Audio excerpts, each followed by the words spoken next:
Hello and welcome to this episode of Live with Lizzie Lee. I am your host, Lizzie. Joining me today is Mr. Stephen Okun, Senior Advisor at McLarty Associate. Thank you so much for being here with me. Great being with you. Thank you for having me. So, Stephen, investors have recently been spooked by China's illiberal turn in the past few years, both politically and economically. What should they expect during Xi Jinping's third term? Oh, even more of the same. And it's not just the past few years. I mean, you really can go back more than a decade to see the path that China has taken. And look, you can go back to 2009 is a good starting point, I think. China comes out of the Olympics, and then it charts a path starting with indigenous innovation, where they say we are going to, in the high-tech sector, push for all of this innovation to be within China. We don't want it to come from the outside, and it's been the same ever since. So after Xi became party secretary in 2012, you saw more of those types of efforts, and I think Made in China 2025, which came out in 2015, really set the groundwork for how much China wanted to control the key sectors of the 21st century within China. And what you saw as a result of that was not only state support and industrial policy for China becoming the leader of the 21st century key sectors, like AI and electric vehicles, but it also was that China was going to be very aggressive in doing this, forcing technology transfers on Western companies, engaging in cyber theft, not protecting intellectual property. And that's where things started to turn, both with the business community and even more so with the US government. It leads straight up to today. So there's everything that China's been doing for over 10 years. You're going to see that and even more probably under China, with Party Secretary Xi getting his third term. I see. And speaking of geopolitical risks, so far we haven't seen massive numbers of Western companies fleeing from China altogether, as they have in the case of Russia yet. But given the geopolitical risks, should companies be prepared to diversify away from China? If so, how should they actually do that? Well, you can kind of companies kind of have three choices, and I'll say the three Ps when it comes to their investment in doing business in China. There's do you pause, do you pull back, or do you pull out? There's no question the pause is happening, and it's a combination of what China is doing internally and has been doing internally. It's part of what the US and others have been doing in terms of becoming much more confrontational when it comes to China's unfair trading practices and investment efforts. And then it's also because of COVID zero. So when you combine all three of those, many Western companies, and I shouldn't just say Western, because Japanese, Korean companies, many foreign companies in China, not just Western, they've paused, right? They're still in China. China is a critically important market for so many businesses because of the size and the scope and the consumers who are there, who you want to be part of your business. So it's very important to be there, but you've paused. A lot of businesses have paused, and that's been going on and continues to happen. There's very little new investment going into China. Now, some companies have pulled back, right? They've pulled back, looking to diversify the supply chain, looking to make it more resilient. Again, it's a combination of COVID zero, and the US-China tensions. It's also because of what China has done, such as shutting out the Australians when it comes to wine, right? Because the Australians had the temerity to question the origination of COVID, so they were blocked from exporting to China. So they had to look for new markets. So there has been a pullback, and most recently you've seen it with Apple, right, pulling some of its manufacturing out of China, moving it to Vietnam, moving it to India.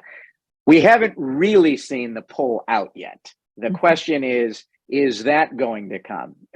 And like we saw, obviously, in Russia after their invasion of Ukraine and the war crimes they continue to commit there. So you've seen the pullout. You haven't really seen the pullout out of China. I would say the one other thing that you see, this pullback or this diversification, it's not just foreign companies. It's Chinese companies and Chinese investors. And there's a reason Southeast Asia and India are setting records in terms of private capital investment. It's not just capital coming from the US or the EU and Japan, it's capital coming from China as well. So this pullback is not it's you miss the story if you don't see that China is pulling back from China too. Fascinating. How has the business community responded to the recent export controls launched by the Biden administration? More importantly, will our allies like South Korea, Europe, Taiwan, etc., come on board with the idea of banning China or restricting China from advanced technology in critical areas? I think the more interesting question in a way isn't how the treaty allies, as you mentioned, Japan and Korea, how are they going to do? It's how are the countries in Southeast Asia going to react? Because if you think about it, a lot of the world, most of the world has chosen who they are going to be closer to in terms of the military, in terms of investment. Japan, Korea, Australia, the EU, UK. Obviously, they're more aligned to the United States, Russia. North Korea more aligned to China, but then you have Southeast Asia, right? And Southeast Asia has made it very clear that they don't want to have to choose between the U.S. and China. They want to be able to do business with both, engage diplomatically with both, engage politically with both. And right now, the U.S. and China are both trying to win more business out of Southeast Asia and not force a choice one way or the other. And it's come to the benefit of Southeast Asia. If you think about, the three biggest or the two biggest, regional trade agreements that we have, the CPTPP, the Comprehensive Partnership for the Trans-Pacific, Comprehensive and Progressive Trans-Pacific Partnership, and the Regional Comprehensive Economic Partnership, one formerly led by the U.S., but now kind of led with Japan and Australia in the lead, the other a bit with China in the lead. The only, Southeast Asia is members of both. And they're also members of the Indo-Pacific Economic Framework, the Biden administration's proposal to re-engage from a trade architecture perspective with the region. So the real benefit of the U.S.-China competition is Southeast Asia. But can they stay in the middle, not neutral, but can they stay in the middle between the U.S. and China as the U.S. puts sanctions on China for the human rights violations in Xinjiang, through the Uyghur Forced Labor Protection Act, through the types of sanctions on tech, potentially with a foreign outbound investment restriction regime that's very possibly going to come out of the United States.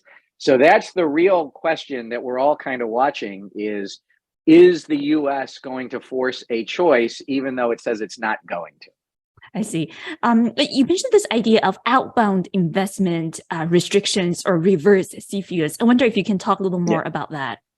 Well, so as you mentioned, right, CFIUS so there's a legal process in the U.S. and almost every country. China has this legal process, and almost everybody has a legal process to say, we are going to screen foreign investment inbound to keep it out of critical infrastructure, national security matters. So you're not going to have in the U.S. a Chinese investor or almost any investor, that weren't a treaty ally investing in the utilities, right? Into public utilities, investing certainly into aviation or rail, right? Let alone the defense sector. And so you always have this screening for national security inbound. Almost every country has that.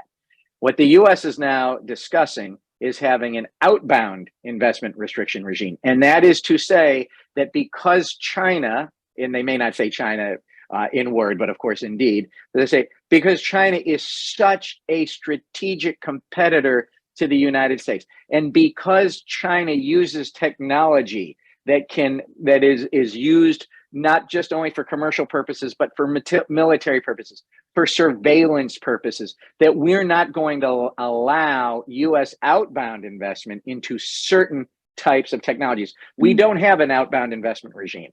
And if that happens, that's going to make the tech the sanctions on tech and where you're not allowed to do tech investing into China is going to make it even much more difficult. And if you think about it, there is, if you talk about, private equity and venture capital, you have a private equity fund in Singapore, you have a private equity fund in Hong Kong, venture capital funds, they are probably going to have US investment. And because they have US investors in those funds, even though it's a Singapore fund or a Hong Kong fund, they're not going to be able to invest in China without that outbound investment restriction regime. It's going to really ramp up certainly the question of whether the US is trying to contain China, not just outcompete them. I see. And speaking of China's challenge to US tech dominance, how do you expect China's quest for tech dominance to play out in the future? Well, I mean, they've made clear what they've been doing this for a decade now. This isn't anything new. We are going to use the state to invest. We are going to force the partners who come in to give that technology in those sectors. And so they're going to continue along that path. The question is, it's going to be a lot harder to do that when you're not allowed to partner with Chinese companies as you've been doing before.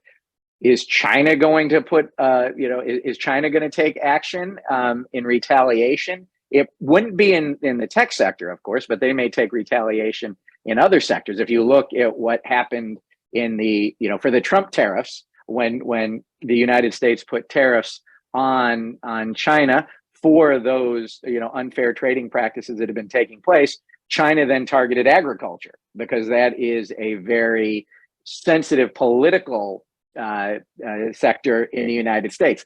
So you'll certainly, if you expect to see retaliation, it wouldn't be in tech, it would be in other sectors. And so that's why what's so different for businesses today than it's ever been is that you have to look at everything through a geopolitical lens. We never did that before. Certainly when I've been doing, public affairs in China, for over 20 years now. And before, when you would do public affairs, you say, okay, how is our entry into the Chinese market going to help Chinese businesses? How is it going to help Chinese consumers? And we'll make those arguments to get approvals. And of course, we'll do it so that we comply with Chinese law. We didn't think about the geopolitics of it. But now literally everything that intersects between the US, China has a geopolitical element to it. And it's become just so much more difficult for businesses. Not only the risk that's coming with, potential, a conflict for whatever reason, could be accidental across the straits. That is going to add a whole new element of risk that businesses today are taking into consideration that they weren't taking into consideration even just a few years ago. If you enjoy our discussions here, I'm sure you would find value in our new powerful marketplace tool for investors, also called China Edge. It tracks, distills, and analyzes both Chinese language and English language materials about Chinese companies, business leaders, and government entities, and reviews the often hidden links between them. For our YouTube viewers, we are offering a limited time 50% discount. Just go to the link you see on the screen and use the code EDGE50. Also, sign up for the China Edge newsletter. It's a daily 2-minute rundown of China business news you don't want to miss. The link is right here on the screen. You can also click on the link in the video's description section to get your complimentary subscription today.